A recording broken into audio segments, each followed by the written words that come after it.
ধর্মীয় উৎসবের বাইরে এ জাতির সবচেয়ে বড় উৎসবের নাম পহেলা বৈশাখ বা বাংলা নববর্ষ। এই উৎসব বাঙালি ঐতিহ্য, সংস্কৃতি ও সম্প্রীতির এক অপূর্ব মিলন মেলার প্রতিচ্ছবি। গণঅভ্যুত্থানে ফ্যাসিস্ট শেখ হাসিনার সরকারের পতনের পর প্রথম নববর্ষ এটি। তাই এবারের বর্ষবরণও ছিল আলাদা আমেজ ও উদ্দীপনা। চিরাচরিত চারুকলার বর্ণাঢ্য শোভাযাত্রা এবং রমনার বটমূলে ছায়ানটের প্রভাতী অনুষ্ঠানের পাশাপাশি এবার পুরো রাজধানী জুড়ে ছিল নানা আয়োজন।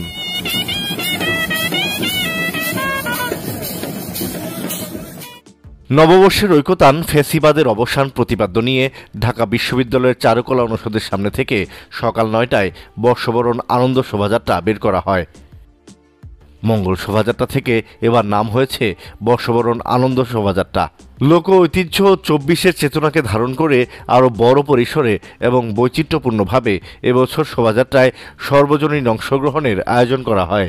শোভাযাত্রায় এবছর ২৮টি জাতিগোষ্ঠী, বিভিন্ন সরকারি বেসরকারি শিক্ষা প্রতিষ্ঠান, সামাজিক সাংস্কৃতিক সংগঠন সহ বিভিন্ন দেশের অতিথিরা অংশ নেন, যা ভিন্ন বার্তা যোগ করে। মানিক মিয়া ভেন্যুয়ে ছিল ব্যতিক্রমী ড্রোন শো এবং বৈশাখী কনসার্ট।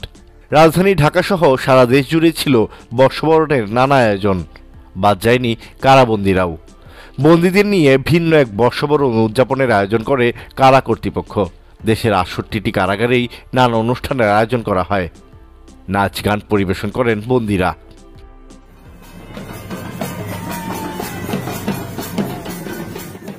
ঢোলের তালে তালে বাঙালি ঐতিহ্যের এক অভূতপূর্ব মেলবন্ধন ঘটে এবারের পহেলা বৈশাখে। পুরো জাতি মেতে ওঠে অভূতপূর্ব আনন্দ উল্লাসে। তবে ব্যতিক্রম ছিলেন কেবল একজন, তিনি প্রয়াত কথাসাহিত্যিক হুমায়ূন আহমেদের দ্বিতীয় স্ত্রী অভিনেত্রী মেহের আফরোজ শাওন। এমন দম বন্ধ করা পহেলা বৈশাখ নাকি তিনি এর আগে কখনো দেখেননি। ১৪ এপ্রিল ভারতীয় সংবাদ মাধ্যম আনন্দবাজারে শাওনের একটি লেখা প্রকাশ হয়। সেখানে তিনি এমন কথা বলেছেন। আনন্দবাজারে শাওন লিখেন, এমন দমবন্ধ করা, সবকিছু অবরুদ্ধ করা পহেলা বৈশাখ দেখিনি, কখনো দেখব বলেও আশা করিনি। আসলে ছোটবেলার সঙ্গে জড়িয়ে রয়েছে রমনা বটমূল, ছায়ানটের গান। ছোটবেলায় সবসময় যেতাম সেখানে। ছায়ানটের গান দিয়ে শুরু হতো দিন। সকলে মিলে রাস্তায় বেরোতাম, রং বেরঙের মুখোশ কিনতাম। যেদিকে তাকাতাম সেদিকেই লাল সাদা। মনে হতো গোটা বাংলাদেশটা ঝলমল করছে। তেমন একটা ঝলমলে শহরে পহেলা বৈশাখ উদযাপনটা এমন হয়ে যাবে সেটা ভাবিনি। মঙ্গল শোভাযাত্রার নাম পরিবর্তনের বিষয়ে শাওন লিখেন, তার ধারণা একটা বিশেষ শ্রেণীকে তুষ্ট করতেই এই নাম বদল। কারণ তারা মঙ্গল শোভাযাত্রা নামটা পছন্দ করে না। তারা অনেকদিন ধরেই চাইছিলেন এই নামটা পরিবর্তন হোক। রাজনৈতিক পটভূমি পরিবর্তনে কিছু না কিছু রদবদল হয়ই, কিন্তু তিনি যা ভেবেছিলেন তার থেকে অনেক বেশি পরিবর্তন হয়েছে। শাওন আরও বলেন, অনেকেই হয়তো পরিবর্তিত পরিস্থিতিতে একটা বিভাজন লক্ষ্য করতে পারবেন। আগে এখানে বাঙালি সত্তা প্রবল পরিমাণে ছিল, কিন্তু এখন অবশ্য একটা বিভাজন খুবই স্পষ্ট। সবকিছুই হয়েছে, সবকিছু। তারপরও এই পয়লা বৈশাখ কারো কারো কাছে নাকি দমবন্ধ লাগে। শাওনের এমন মন্তব্যের প্রতিক্রিয়ায় লেখক ও শিক্ষক জাহেদুর রহমান বলেন, শাওনের মতো অনেকের কাছেই এমন পহেলা বৈশাখ দম বন্ধ লাগবে, এটাই স্বাভাবিক। এরকম দেখার কথা তারা আশা করেন না, করেননি। জাহেদুর রহমান বলেন, যতদিন পর্যন্ত বিগত মাফিয়া শেখ হাসিনার সরকারের দোসরদের মধ্যে অনুতাপ কাজ না করে এবং মানুষের কাছে তারা ক্ষমা না চান, ততদিন পর্যন্ত তাদের দমবন্ধ পরিবেশই সবার কাম্য। এই মানুষগুলোর প্রতিটা উৎসবের সময় দমবন্ধ লাগুক, আমরা এটা প্রত্যাশা করি, মন থেকে চাই। তিনি বলেন, উৎসব খুব চমৎকার হয়েছে। শাওন যা লিখেছেন তা হীন উদ্দেশ্যে লিখেছেন। শাওন যা লিখেছেন আমরা বুঝতেই পারি এটা একটা মতলবী লেখা, মতলবী ঢঙে লেখা।